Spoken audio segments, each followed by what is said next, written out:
जय श्री श्याम भक्तों। प्रदोष व्रत करने से जिनके घर में भी दरिद्रता होती है वो दूर हो जाती है।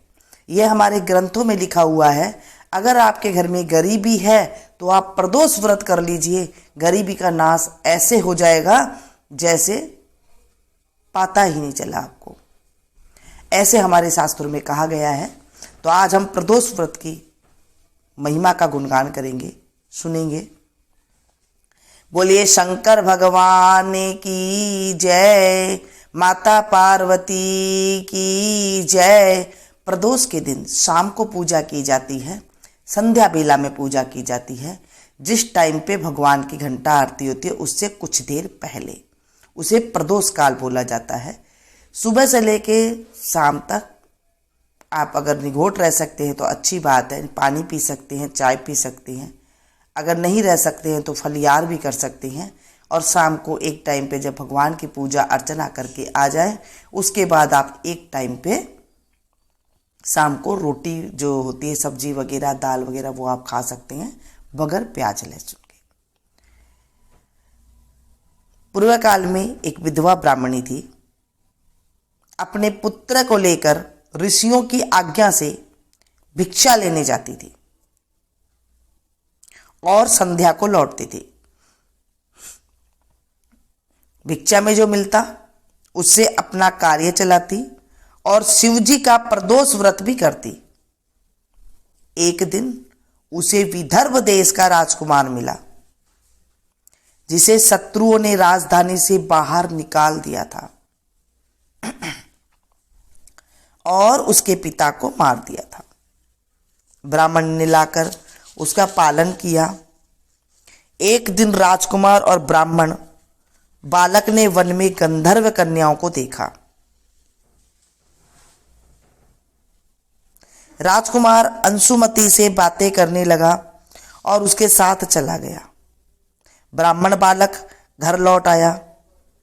अंशुमति के माता पिता ने अंशुमति का विवाह राजकुमार धर्मगुप्त के साथ कर दिया और शत्रुओं को परास्त कर विदर्भ का राजा बनाया। धर्मगुप्त को ब्राह्मण की याद रही और उसने ब्राह्मण कुमार को अपना मंत्री बना लिया। यथार्थ में यह सब शिवजी की कृपा से और शिवजी के प्रदोष व्रत का फल था। तभी से ही यह शिवजी का प्रदोष व्रत लोक में प्रसिद्ध हुआ। इस व्रत के प्रभाव से सभी मनोकामना पूर्ति होती है। अगर घर में दरिद्रता है उसका संपूर्ण नाश हो जाता है। बोलिए शंकर भगवान की जय। इसके बाद रुद्राष्टकम जरूर पढ़े आप। इससे पढ़ने से हमारी मनोकामना पूरी होती है। और आप जल चढ़ाएं, एक धार से आप जल चढ़ा सकते हैं श्री रुद्राष्टकम पढ़ते हुए। नमामि समीशान निर्वाण रूपम विभुं व्यापकं ब्रह्म वेद स्वरूपम निजं निर्गुणं निर्विकल्पं निरीहं चिदाकाशमाकाशवासं भजेऽहम्। निराकारमोङ्कारमूलं तुरीयं गिराज्ञानगोतीतमीशं गिरीशं करालं महाकालकालं कृपालं गुणागार संसार पारं नतोऽहम्। तुषाराद्रिशङ्काशगौरं गभीरं मनोभूत कोटि प्रभाश्री शरीरम शपुरन्नमौली कल्लोलिनी चारुगंगा लशब्दाल वालेन्दु कंठे भुजंगा चलत कुंडलम भ्रूसुनेत्रम विशालम प्रसन्नाननं नीलकंठं दयालम मृगाधीश चर्माम्बरं मुण्डमालं प्रियं शङ्करं सर्वनाथं भजामि प्रचण्डं प्रगिष्टं प्रगलं परेशम् अखण्डम् अजं भानुकोटिप्रकाशम् त्रयशूलनिर्मूलनं शूलपाणिं भजेऽहं भवानीपतिं भावग्रामम् कलातीतकल्याणकल्पान्तकारी सदा सज्जनानन्ददाता पुरारी चिदानंद संदोह मोहापहारी प्रसिद्ध प्रसिद्ध प्रभो मन्मन्तारी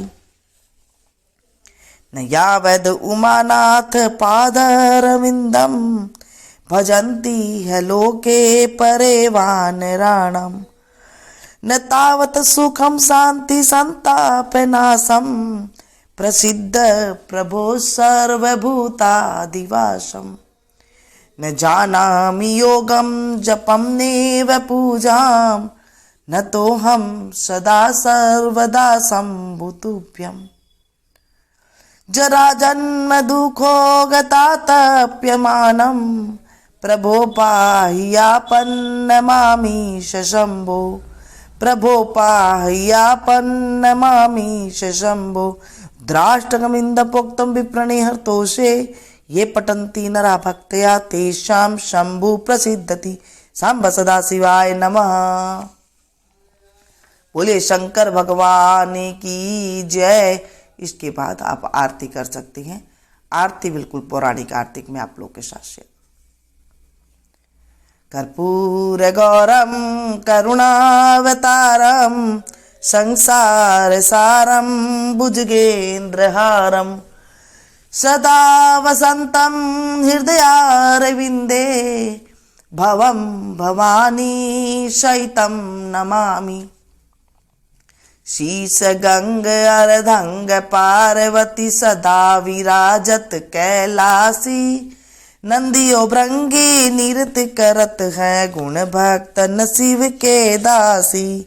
शीतल मंद सुगंध पवन जहाँ बैठी हैं शिव अविनाशी करत गान गंधर्व सप्त सुर राग रागनी अति गासी। यक्ष रक्ष भैरव जहाँ डोलत बोलत है बन के वासी। कोयल शब्द सुनावत सुंदर भ्रमर करत है गुंजासी। कल्प धूमि अरु पार जाति तरु लाग रहे हैं लक्षासी। कामधेनु कोटिक जहाँ डोलत करत फिरत है वीक्षासी। सूर्यकांत सम पर्वत शोभित चंद्रकांत भव के वासी। छो तो ऋतु ऋतु फलत चढ़त है पुष्प चढ़त है बरसासी। देव मुनि जन की भीड़ पड़त है निगम रहत जो नित गासी। ब्रह्मा विष्णु जी को ध्यान धरत है बाबा शंकर जी को ध्यान धरत है। कछु शिव हमको फरमासी। रिद्ध सिद्धि के दाता शंकर सदा आनंदित सुख राशि। जिनको सुमिरन सेवा करता भोले जी को सुमिरन पूजा करता छूट जाए यम की फांसी। त्रिशूलधर जी को ध्यान निरंतर मना लगाई कर जोगासी। दूर करो विपदा शिव तन की कष्ट हरो व्याधा मोरे मन की। जन्म जन्म शिव पद पासी कैलासी काशी के वासी बाबा अविनाशी। मेरो सुध लीजो सेवक जान सदा चरणन को पायक जान हरि दर्शन को। अपनो ज्ञान कृपा कीजो आप तो प्रभु जी सदा सयानी बाबा अवगुण मेरो सब ढकियो। सब अपराध क्षमा कर शंकर मेरो अपराध माफ कर बोले बाबा। किंकर की बिनती सुनियो अभय ज्ञान दी जो हरिमो को सकल सृष्टि के हितकारी। श्री भोलेनाथ बाबा भक्त निरंजन भूतनाथ बाबा भक्त निरंजन अलखनाथ बाबा भक्त निरंजन भवभंजन बाबा शुभकारी। काल हरो हरि कष्ट हरो हरि दुख हरो दारिद्र हरो। नमामि शंकर भवानी बोले बाबा हर हर शंकर आप शरणम। सेवा पूजा बंदगी सभी तुम्हारे हाथ, मैं तो कुछ जानू नहीं तुम जानो रघुनाथ। सिंह चढ़े दुर्गा मिले गरुड़ चढ़े भगवान, बैल चढ़े शिव जी मिले तो पूर्ण होए सब काम। सदा भवानी दायनी सन्मुख रहत गणेश, पांच देव रक्षा करे ब्रह्मा विष्णु महेश। बोले शंभ सदा शिवाय नमः। शंकर भगवान की जय, देवादिदेव महादेव की जय, माता पार्वती की जय। कथा को जब पढ़ते हैं हाथ में थोड़े से चावल के दाने ले सकती हैं, उसके बाद आप कथा का स्मरण करें और बाद में शंकर जी को चढ़ा के आ जाए। ऐसे होता है घर में अगर आप पूजा करते हैं तो कथा में जो चावल लिए हैं आपने वो सूर्य भगवान को अर्घ दे सकते हैं और उसके बाद भगवान की परिक्रमा करके आप व्रत शुरू कर सकते हैं। शाम के टाइम पे आप जल ले जा करके उसमें आप भगवान को चंदन चढ़ाएं, रोली नहीं चढ़ती है भगवान को, चंदन चढ़ाए, जनेऊ चढ़ाएं, कमलगट्टे चढ़ाएं और इस तरह से आप पूजा करें जो भी आप विधि विधान के साथ करते हैं। पंचामृत जरूर चढ़ाएं या हो सके तो, अगर आपके पास कुछ भी नहीं है, नहीं टाइम मिलता है कई बार, तो सीधा आप जल भी चढ़ा सकते हैं। नहीं तो आप घर में रहकर भी कहीं नहीं जा सकते हैं मंदिर में, तो आप घर में रहकर भी सिर्फ संकल्प सुबह करके और कथा सुन के भी आप ये सुन के और उसके बाद आप व्रत रख सकते हैं। क्योंकि हर जगह पर मंदिर भी नहीं होते हैं, हर जगह घर में शिवलिंग भी नहीं होता है, तो आप मनसा पूजा कर सकते हैं। मनसा पूजा ज़्यादा अच्छी होती है, ज़्यादा जल्दी भगवान के पास पहुंचती है। मन से आप पूजा करें और शाम के टाइम पे एक टाइम भोजन करें। बना सकते हैं तो खीर अवश्य बनाएं ये प्रदोष वाले दिन, क्योंकि द्वादशी भी पड़ती है, तो उस दिन खीर बनाना बहुत शुभ माना जाता है। खीर बना करके आप भगवान का नाम ले करके उसके बाद आप उसका प्रसाद ग्रहण कर सकते हैं। ये थी छोटी सी जानकारी, अच्छी लगी हो तो इसे ज़्यादा से ज़्यादा अपनों के साथ शेयर कीजिएगा, क्योंकि जब हम किसी अच्छी चीज़ को, अच्छी बात को, भगवान के नाम का स्मरण को जब हम किसी के साथ शेयर करते हैं तो हमारे जीवन में खुशियाँ आती है और पापों का नाश होता है। और जो हम जिसे हम सुनाते हैं एक साथ काफ़ी लोगों को जब सुनते हैं तो उनके पुण्य का 16वां हिस्सा हमें घर बैठे ही मिल जाता है। ऐसे हमारे ग्रंथों में लिखा हुआ है। मिलती हूँ फिर से एक नई जानकारी के साथ, नई कथा के साथ। तब तक आप लोग देखते रहिए मीनू संगीत। Thank you.